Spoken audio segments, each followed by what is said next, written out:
Everyone, നമ്മളിപ്പോൾ നിൽക്കുന്നത് Kerala flight അക്കാഡമിയുടെ മുന്നിലാണ്. ആൻഡ് ഇവിടെ അക്കാഡമിയിലെ സ്റ്റുഡൻസ് ATC വിസിറ്റ് ചെയ്തിട്ടുണ്ട്. സോ അവർക്കൊക്കെ എന്താണ് പറയാനുള്ളത്, അവർ എത്രത്തോളം എക്സൈറ്റഡ് ആണെന്ന് നമുക്ക് കാണാം. So let's see. നമ്മൾ ATC വിസിറ്റ് ചെയ്തില്ലേ, നിങ്ങൾക്ക് എന്താ പറയാനുള്ളത് അതിനെ കുറിച്ച്? അടിപൊളിയായിരുന്നു. എല്ലാം എവറി ബേസിക് തിങ്സ് ആണ് ഭയങ്കര ക്രിസ്റ്റൽ ക്ലിയർ ആയിട്ടായിരുന്നു പറഞ്ഞത് സംബന്ധിച്ചതൊക്കെ. പിന്നെ സ്പെഷ്യലി ഒരു ടേക്ക് ഓഫ് ലാൻഡിംഗ് ഒക്കെ കാണാൻ പറ്റിയ sector is actually amazing. Actually ഒരു വണ്ടർഫുൾ എക്സ്പീരിയൻസ് ആയിരുന്നു. എന്താണ് ലൈഫിൽ കാണാൻ പറ്റാത്തൊരു കാര്യം ആണ് കണ്ടത്.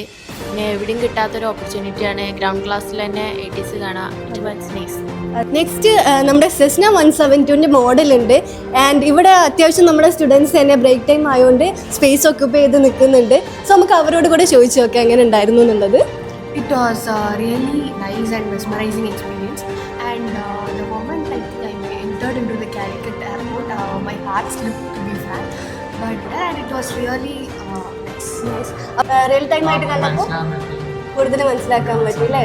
അടിപൊളിയായിരുന്നു. കാരണം ഞാൻ ആദ്യമായിട്ടാണ് ഒരു എയർപോർട്ടിൽ പോകുന്നത്. നല്ലൊരു ഓപ്പർച്യൂണിറ്റി അല്ലേ നിങ്ങൾക്ക് അത് കിട്ടിയത്? നല്ലൊരു ഓപ്പർച്യൂണിറ്റി അടിപൊളിയായിരുന്നു. ഒരു ലാൻഡിങ് കാണാൻ പറ്റി, ഒരു ബട്ടർ ലാൻഡിങ് കണ്ടു, അടിപൊളിയായിരുന്നു. It was really a great opportunity for all of us. ഞങ്ങളെ ATC ഒരു സ്റ്റുഡൻറ്റ് കാഡറ്റിനെ സംബന്ധിച്ചിടത്തോളം it's a really great experience. അതുമാത്രമല്ല we have been learning METAR lessons ഒക്കെ ഞങ്ങളുടെ ക്ലാസ്സിൽ. അപ്പം we could see it in real time. ആദ്യം തന്നെ ഷാജി സാർ ഇങ്ങനെ വന്നിട്ട് ATC കൊണ്ടുവന്ന് വന്നപ്പോൾ actually is that really possible എന്നുള്ള ക്വസ്റ്റ്യൻ മാർക്ക് ആയിരുന്നു. We really did get a chance to visit ATC and thanks to KFA for that. ATCയിൽ അവിടുത്തെ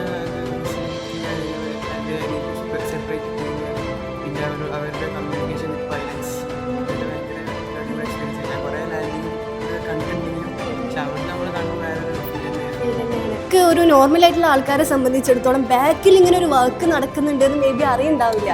അതെ അതെ, അത് കുറച്ചുകൂടി ക്ലാരിറ്റിയിൽ അറിയാൻ പറ്റിയത്. അതെ അതെ പറ്റിയതല്ലേ. ഷഹദ്, നമ്മളിന്ന് ATC വിസിറ്റ് ചെയ്തല്ലോ. How was your experience? Live operation നടക്കുന്നത് മുന്നിൽ തന്നെയാണ് ഒബ്സർവ് ചെയ്യുന്നത്. ടൈമിൽ എഡ്യൂക്കേഷൻ